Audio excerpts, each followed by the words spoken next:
வணக்கம் நண்பர்களே. நாம் இன்னைக்கு இந்த வீடியோவில் என்ன ஒரு முக்கியமான தகவலை பற்றி தெரிஞ்சுக்க போகிறோம் அப்படின்னு சொல்லிட்டு பார்த்தீங்கன்னா, ஜீ தமிழில் ஒளிபரப்பாயிட்டு வர சரிகமப்பா லிட்டில் சாம்ப் சீசன் 5 அப்படிங்கிறது மிகவும் ஒரு பரபரப்பை ஏற்படுத்தியிருக்கு. அது என்ன அப்படின்னு சொல்லிட்டு பார்த்தீங்கன்னா, அதில் பார்ட்டிசிபேட் பண்ணுற கிட்ஸ் எல்லாருமே சூப்பர்பாக பெர்ஃபார்ம் பண்ணிட்டு வராங்க.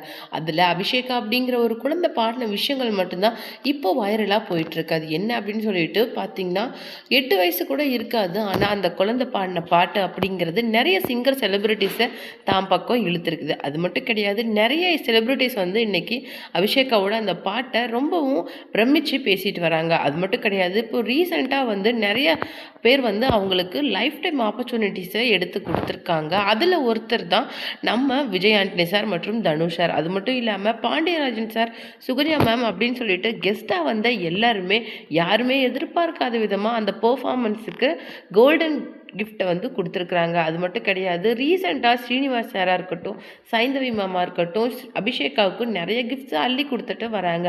அந்த வகையில் கர்ணன் படத்தில் வந்த அந்த பாட்டான கண்டா வர சொல்லுங்க அப்படிங்கிற பாட்டில் சூப்பராக பாடினதுனால இப்போ வந்து ராஜலட்சுமி வந்து அவங்கள விஷ் பண்ணியிருக்காங்க. அதை மட்டும் தான் நாம் இந்த வீடியோவில் டீட்டெயிலாக பார்க்க போகிறோம். வீடியோக்குள்ளே போகிறதுக்கு முன்னாடி நீங்கள் நம்ம சேனலுக்கு புதியவராக இருந்தால் மறக்காமல் சிபி ட்ரெண்டிங்கை சப்ஸ்கிரைப் பண்ணி ஃபாலோ பண்ணிக்கோங்க. வாங்க வீடியோக்குள்ளே போகலாம்.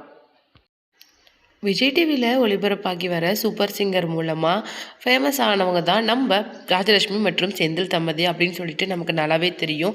அவங்க இன்றைக்கி உலகம் பூரா, அதாவது தமிழர்கள் வாழ்கிற இடங்களில் இன்றைக்கி கச்சேரிகளை நடத்தி நிறைய பணம் சம்பாரிச்சிட்டு வராங்க. அது மட்டும் இல்லாமல் அவங்க வந்து நம்மளுடைய தமிழ் கலைகளை இன்றைக்கி எல்லா இடத்துலையும் வளர்த்திட்டும் வராங்க.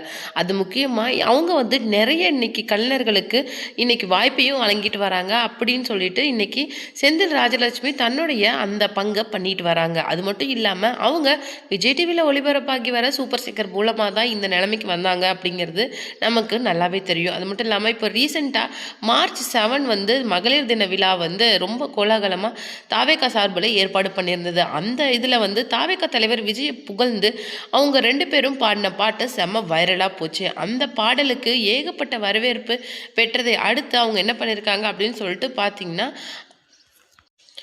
ஜீ தமிழில் ஒளிபரப்பாகி வர சரிகமப்பா லிட்டில் சாம்ப் சீசன் 5ஓட அந்த ஸ்டார் கிட்டான அபிஷேகாவோட அந்த கர்ணன் படத்தோட கண்டா வர சொல்லுங்க பாடலை அந்த குழந்தை கேட்டது வைரல் ஆச்சு இல்லை, அதுக்கு செந்தில் ராஜலட்சுமி ரியாக்ட் பண்ணியிருக்காங்க. அதுக்கு என்ன சொல்லியிருக்காங்க அப்படின்னு சொல்லிட்டு பார்த்தீங்கன்னா, எனக்கு ரொம்ப ஆச்சரியமாக இருக்குது. அதாவது இவ்வளோ சின்ன வயசில் இந்த பாடலை, அதுவும் மற்ற பாடல்களை பாடினா கூட பரவாயில்ல, இவ்வளோ ஹெவியான பாடலை அந்த ஒரிஜினல் பாட்டை விட அவ்வளோ சூப்பராக எப்படி பாட முடியுது அப்படின்னு சொல்லிட்டு எங்களுக்கு தெரியல. கிட்டத்தட்ட நானே சில பாடல்களை ரொம்ப டஃப்பாக இருக்குது ட்ரை பண்ணுறதுக்கு அப்படின்னு பண்ணும்போது கொஞ்சம் எரர் வரும். அது வந்து யூஸ்வல் தான்.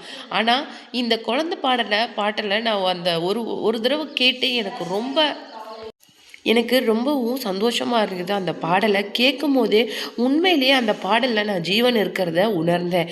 நிறைய பாடல்களை நம்ம பெரியவங்களே ட்ரை பண்ண கஷ்டப்படுற பாடல்களை இந்த குழந்தை பாடுறதை கேட்டு என் வீட்டுக்காரெலாம் அப்படியே பிரமிச்சு போயிட்டாரு. அதாவது நாங்களும் எவ்வளோ வறுமையிலேருந்து வந்தோம் அப்படிங்கிறது இந்த பிளேஸுக்கு அப்படிங்கிறது எல்லாருக்குமே தெரியும். அந்த மாதிரி இந்த குழந்தையும் ரொம்பவும் ஒரு போர்கிட் அப்படிங்கிறது எங்களுக்கு நல்லாவே தெரியும்.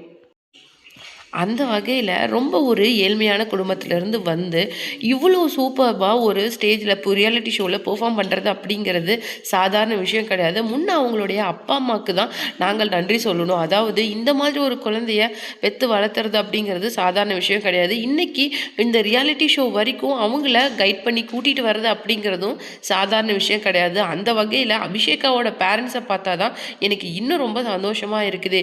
இவ்வளோ ஒரு பெரிய ஸ்டேஜுக்கு தன்னுடைய பொண்ணை அவங்க கூட்டிகிட்டு வந்து விட்டுருக்கிறது அப்படிங்கிறது சாதாரண விஷயம் கிடையாது அப்படின்னு சொல்லிட்டு அபிஷேகாவோட பேரண்ட்ஸை பற்றி ரொம்ப பெருமையாக ராஜலட்சுமி பேசின விஷயங்கள் தான் இப்போ வந்து வைரலாக போயிட்டு இருக்குது. அது மட்டும் கிடையாது, அவள் பாடின எல்லா பாடல்களையுமே நான் கேட்டேன். அதுக்கு ஜட்ஜஸ் கொடுத்த அந்த அப்ளாஸையும் நான் கேட்டு பார்த்தேன். அவ்வளோ சூப்பர்பாக இருக்குது.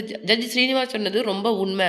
அதாவது ஒரு பாடல்களுக்கு ஒரு தடவை கோல்டன் ஷவர் வாங்கலாம், ஆனால் பாடின எல்லா பாடல்களுக்குமே 2 தடவை கோல்டன் ஷவர் வாங்குறது அப்படி அப்படிங்கிறது சாதாரண விஷயம் கிடையாது. அபிஷேகா உனக்கு இருக்கிற அந்த பெரிய மனசு அது ரொம்ப காட் பிளஸ் பண்ணி மூலமாக உனக்கு கிடைச்சிது, அதை மட்டும் விட்டுறாத அப்படிங்கிற மாதிரி சொல்லியிருக்காங்க. அதாவது இப்போ வந்து சின்ன சின்ன விஷயங்கள் பண்ணினாலே ஒருத்தருக்கு அந்த இது வந்துடுது இல்லை. ஆனால் குழந்தைங்க கிட்ட அப்படி கிடையாது. ஏன்னா குழந்தைங்களும் தெய்வமும் ஒன்று அப்படிங்கிற மாதிரி அந்த பொண்ணோட பாடலில் நான் ஜீவன் இருக்கிறத பார்க்குறேன். அவ்வளோ சந்தோஷமாக இருக்குது. ஏன்னா அவ்வளோ ஒரு டஃப்பான ட்ராக்கில் அந்த பாடலை பாடுறது அப்படிங்கிறது சாதாரண விஷயம் கிடையாது. ஆனால் ஜஸ்ட் லைக் தட் அந்த பொண்ணு பாட இருக்கிறது எனக்கு ரொம்ப சந்தோஷமாக இருக்குது. நிறைய செலிப்ரிட்டிஸ் இதுக்கு ரியாக்ட் பண்ணியிருக்கிறத பார்த்தாலும் எனக்கு சந்தோஷமாக இருக்குது. அதுவும் தனுஷ் சார்லாம் என்னுடைய அடுத்த படத்தில் இந்த பாடலுக்கு உனக்கு நான் கண்டிப்பாக வாய்ப்பு கொடுப்பேன் அப்படின்னு சொல்லிட்டு அவரே வந்து லைவ்ல சொல்லியிருக்கிறதெல்லாம் சாதாரண விஷயம் கிடையாது. ஏன்னா அப்படி எல்லாருக்குமே வாய்ப்பை ஒரு செலிப்ரிட்டிஸ் அள்ளி கொடுத்துட மாட்டாங்க. அந்த வகையில் விஜய் ஆண்டனி சார் கொடுத்த அந்த வாய்ப்பு இன்னும் பெருசு. அதாவது அடுத்த கான்சர்ட்டில் நான் உன்னை கண்டிப்பாக என்னுடைய கான்சர்ட்டில் பாட வைப்பேன் அப்படின்னு சொன்ன விஷயமா இருக்கட்டும், பாண்டியராஜன் சார் அப்படியே எமோஷ்னலான விஷயங்களாக இருக்கட்டும், எனக்கு பார்க்கும்போதே அவ்வளோ சந்தோஷமாக இருக்குது. அந்த மேக்கப்பாக இருக்கட்டும், அந்த பொண்ணு அங்கே பாடின அந்த பாடலாக இருக்கட்டும், எது சிங்காச்சு அப்படின்னு சொல்லிட்டு என்னால் நம்ப முடியல. ஆனால் அவ்வளோ சூப்பராக இருக்குது.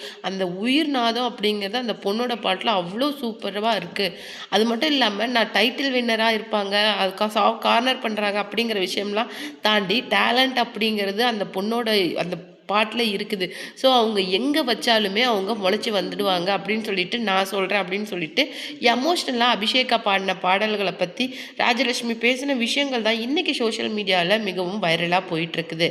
இன்னொரு முக்கியமான விஷயம் என்ன அப்படின்னு சொல்லிட்டு பார்த்தீங்கன்னா, கருணாஸோட மகனான கிரண் கருணாஸ் யூத் படத்தை நடித்து இயக்கியிருக்காங்க அப்படின்னு சொல்லிட்டு நமக்கு நல்லாவே தெரியும். அந்த படத்தில் பணியாற்றின நளினி மேம் வந்து அந்த படத்தை பற்றி என்ன சொல்லியிருக்காங்க அப்படிங்கிற ஒரு முக்கியமான தகவலை பற்றி தான் நாம் இந்த வீடியோவில் பார்க்க போகிறோம். அவங்க என்ன சொல்லியிருக்காங்க அப்படின்னு சொல்லிட்டு பார்த்திங்கன்னா, நான் வந்து படங்கள் நடிக்கிறதையோ சீரியல் ஆக்ட் பண்ணுறதையோ கொஞ்சம் விட்டுட்டு என்னுடைய பொண்ணு கூட ஃபாரினில் செட்டில் ஆகலாம் அப்படின்னு சொல்லிட்டு நான் முடிவு பண்ணிவிட்டு அங்கே இருக்கும்போது என்ன கருணாஸும் சரி கென் கருணாஸும் வந்து அப்ரோச் பண்ணாங்க.